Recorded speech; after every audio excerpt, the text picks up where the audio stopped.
जय माता दी। माता रानी की दया और कृपा दृष्टि सदा अपने भक्तों पर, प्रिय भक्तों पर बनी रहे। तृतीय अध्याय, माँ सबका मंगल करे। तृतीय अध्याय की बात करें तो सेनापतियों सहित महिषासुर का वध।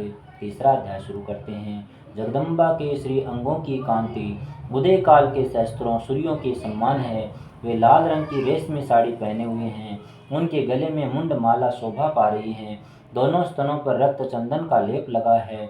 वे अपने कर कमलों से जप मालिका, विद्या और अभय तथा वर नामक मुद्राएं धारण किए हुए हैं। तीनों नेत्रों से सुशोभित मुखार विंद की बड़ी शोभा हो रही है। उनके मस्तक पर चंद्रमा के साथ ही रत्नमय मुकुट बंधा है तथा वे कमल के आसन पर विराजमान हैं। ऐसी देवी को मैं भक्तिपूर्वक प्रणाम करता हूँ। ऋषि कहते हैं, दैत्यों की सेना को इस प्रकार तहस नहस होते देख महादैत्य सेनापति चिक्षुर क्रोध में भरकर अंबिका देवी से युद्ध करने के लिए आगे बढ़ा। वह असुर रणभूमि में देवी के ऊपर इस प्रकार बाणों की वर्षा करने लगा जैसे बादल मेरुगिरी के शिखर पर पानी की धार बरसा रहा हो। तब देवी ने अपने बाणों से उसके बाण समूह को अनायास ही काटकर उसके घोड़ों और सारथी को भी मार डाला। साथ ही उसके धनुष तथा अत्यंत ऊंची ध्वजा को भी तत्काल काट गिराया। धनुष कट जाने पर उसके अंगों को अपने बाणों से बींध डाला। धनुष, रथ, घोड़े और सारथी के नष्ट हो जाने पर वह असुर ढाल और तलवार लेकर देवी की ओर दौड़ा। उसने तीखी धार वाली तलवार से सिंह के मस्तक पर चोट करके देवी की भी बाईं भुजा में बड़े वेग से प्रहार किया। राजन, देवी की बाह पर पहुंचते ही वह तलवार टूट गई। फिर तो क्रोध से लाल आंखें करके उस राक्षस ने शूल हाथ में लिया और उस महादैत्य ने भगवती भद्रकाली के ऊपर चलाया। वह शूल आकाश से गिरते हुए सूर्यमंडल की भांति अपने तेज से प्रज्वलित हो उठा। उस शूल को अपनी ओर आते देख देवी ने शूल का प्रहार किया। उससे राक्षस के शूल के सैकड़ों टुकड़े हो गए। साथ ही महादैत्य चिक्षुर की भी धज्जियां उड़ गई। वह प्राणों से हाथ धो बैठा। महिषासुर के सेनापति उस महापराक्रमी चिक्षुर के मारे जाने पर देवताओं को पीड़ा देने वाला चामर हाथी पर चढ़कर आया। उसने भी देवी के ऊपर शक्ति का प्रहार किया, किंतु जगदम्बा ने उसे अपने हुंकार से ही आहत एवं निष्प्रभ करके तत्काल पृथ्वी पर गिरा दिया। शक्ति टूटकर गिरी हुई देख चामर को बड़ा क्रोध आया। अब उसने शूल चलाया, किंतु देवी ने उसे भी अपने बाणों द्वारा काट डाला। इतने में ही देवी का सिंह उछलकर हाथी के मस्तक पर चढ़ बैठा और उस दैत्य के साथ खूब जोर लगाकर बाहु युद्ध करने लगा। वे दोनों लड़ते लड़ते हाथी से पृथ्वी पर आ गए और अत्यंत क्रोध में भरकर एक दूसरे पर बड़े भयंकर प्रहार करते हुए लड़ने लगे। तदनंतर सिंह बड़े वेग से आकाश की ओर उछला और उधर से गिरते समय उसने पंजों की मार से चामर का सिर धड़ से अलग कर दिया। इसी प्रकार उदग्र, विशीला और वृक्ष आदि की मार खाकर रणभूमि में देवी के हाथ से मारा गया तथा कराल भी दांतों, मुक्कों और थप्पड़ों की चोट से धराशायी हो गया। क्रोध में भरी हुई देवी ने गदा की चोट से उद्धृत का कचूमर निकाल डाला। भिंदीपाल से वाष्ट कलकों तथा बाणों से ताम्र और अंधक को मौत के घाट उतार दिया। 3 नेत्रों वाले परमेश्वरी ने त्रिशूल से उग्रास्य, उग्रवीर्य तथा महाहनु नामक दैत्यों को मार डाला।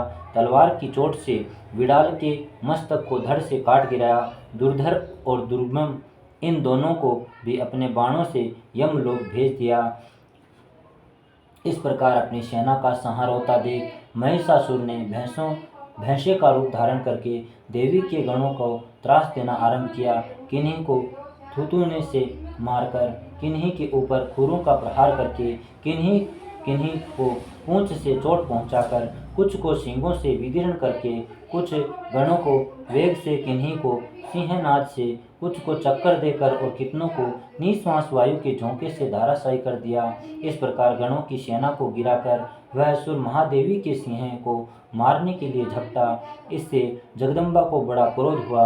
उधर महापराक्रमी महिषासुर भी क्रोध में भरकर धरती को खुरों से खोदने लगा तथा अपने सींगों से ऊंचे ऊंचे पर्वतों को उठाकर फेंकने और गरजने लगा। उसके वेग से चक्कर देने के कारण पृथ्वी क्षुब्ध होकर फटने लगी। उसकी पूंछ से टकराकर समुद्र सब ओर से धरती को डुबोने लगा।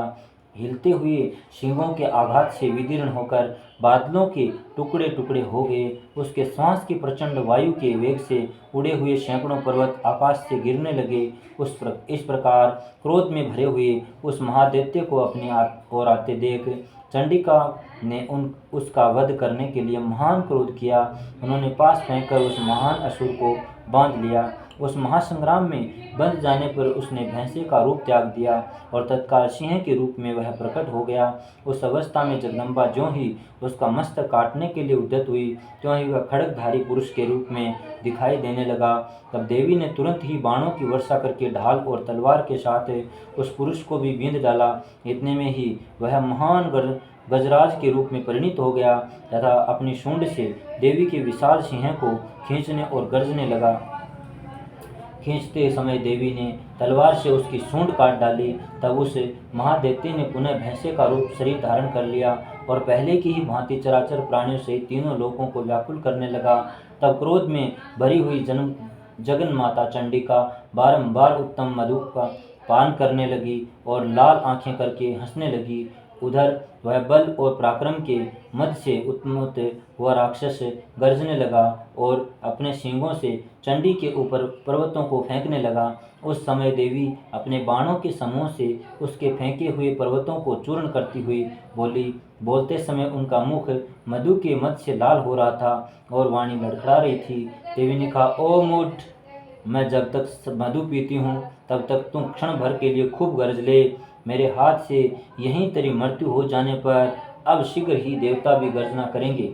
ऋषि कहते हैं, यूं कहकर देवी उछली और उस महादैत्य के ऊपर चढ़ गई।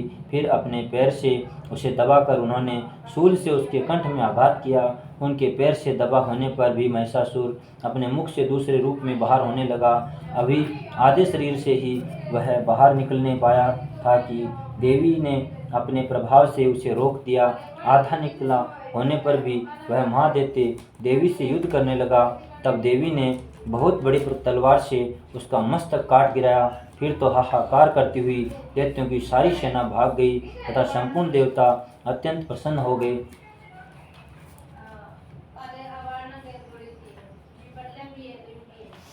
इति श्री मार्कंडेय पुराणे सावर्णी के मनवंतर देवी महात्म्य। देवताओं ने देवी महाशिवों के साथ दुर्गा देवी का स्तवन किया।